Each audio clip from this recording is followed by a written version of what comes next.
Keep it up, Brum. We should be there in one more verse. And that was the Solid Snake classic alert sound effect. Again, Yeah. that's my tasted sound effect shining through.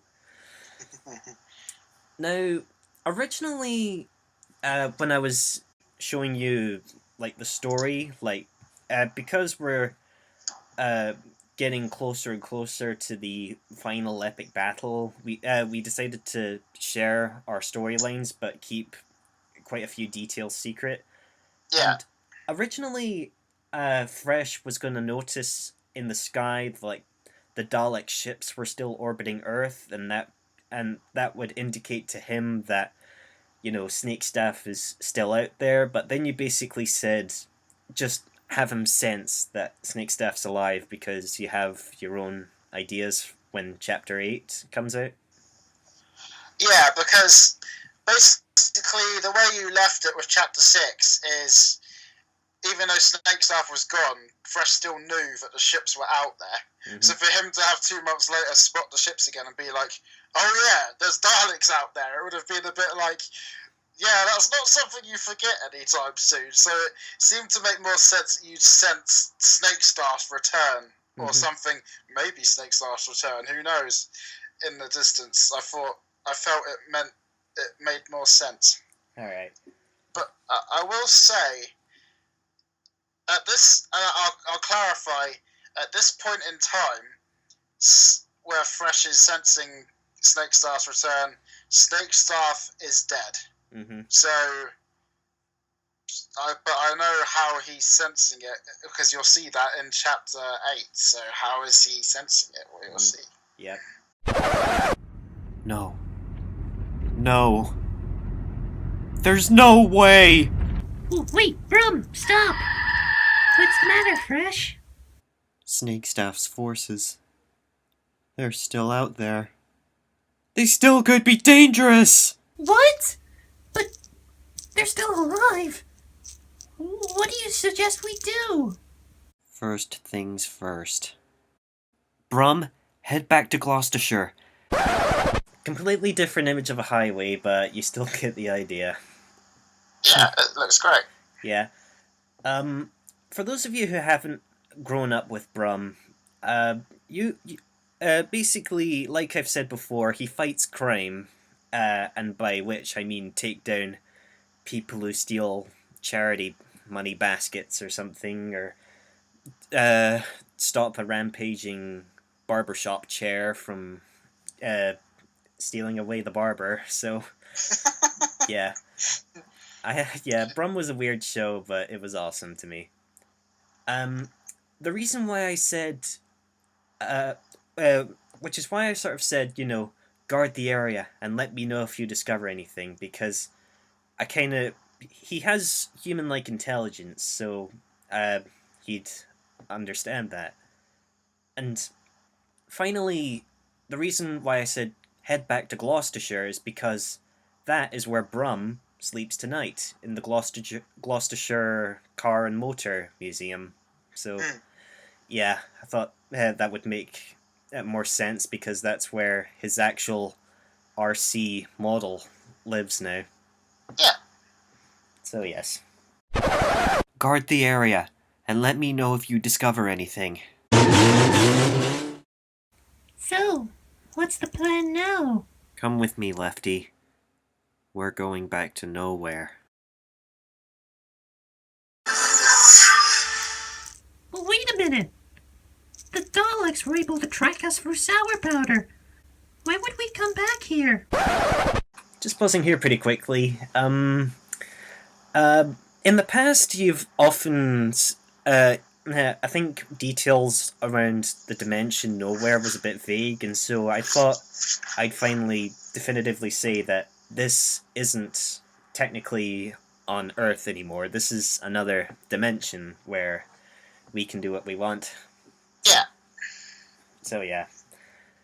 Which is why Fresh explains it in full detail. Yeah. I found it interesting.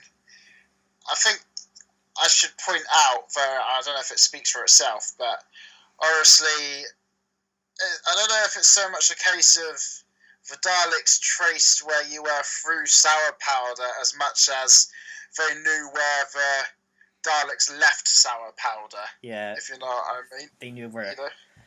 They knew where they left sour powder, so yeah. Yeah, but it's more along the same, isn't it? So they don't have a psychic link to what sour powder's seeing or anything like that. So I just wanted to clarify there. Yeah. Like, Remember that nowhere is a dimension. It's infinite. We are simply in a new section we haven't been before. Oh. Well, that explains a lot. And the next step in our plan? We summon everyone back, one by one. And this time, we finish it.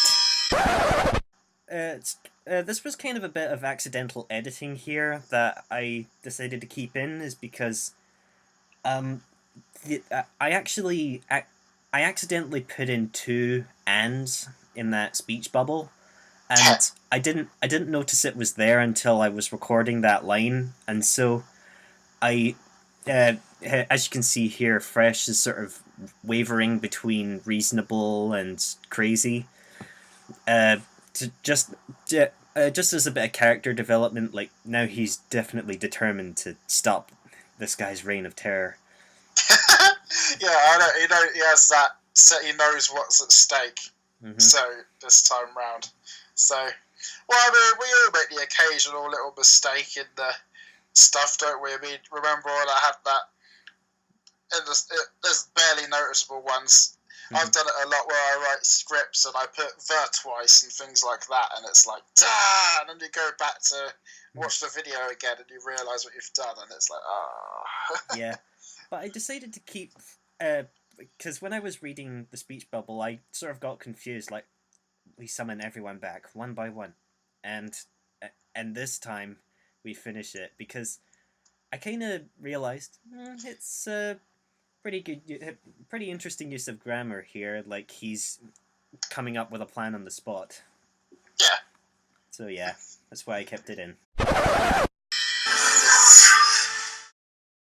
Oh, powder!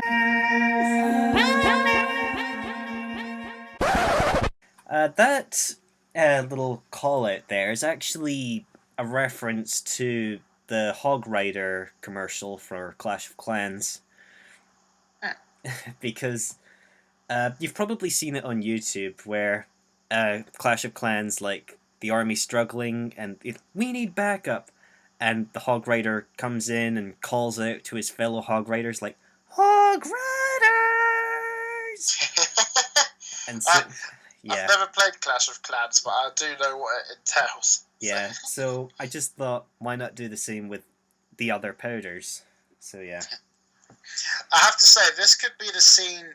I mean, it was obvious to me, but the way they're in nowhere, and then when they do the call, it zooms out from Earth. Mm-hmm. That's what could have led people to believe nowhere was on Earth because of the way you edited it, you know. But we know that it's not, so it's fine. Yeah.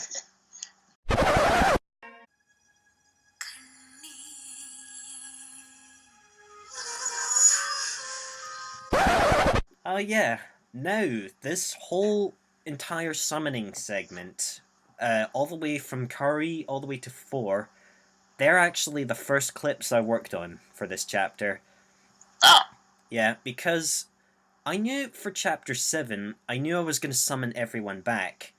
And with the details that you were hinting at me, you know, I knew it wasn't really going to be the end. And so, because you were still working on chapter 6, I just thought, why not put a lot of effort into these summoning scenes, so when Snakestaff sees it and reacts to it, he'll think that's impressive looking.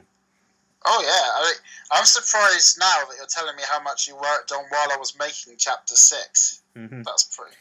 Because the summoning scene I knew would be easiest to do because, you know, I knew what was, I knew who was going to be in it, and I thought, yep, now let's put in show where all these characters come from, and also give them a bit more emotion, like, you know, twitching ears, moving mouths, blinking eyes, etc. Yeah. So, what you're telling me is the first thing you made, is the baby drafts were predestined. Well, I don't know what you're talking about. They're clearly not in frame, but maybe they might come up again soon. Oh no, please, spare me the cuteness. Ah! Here they come.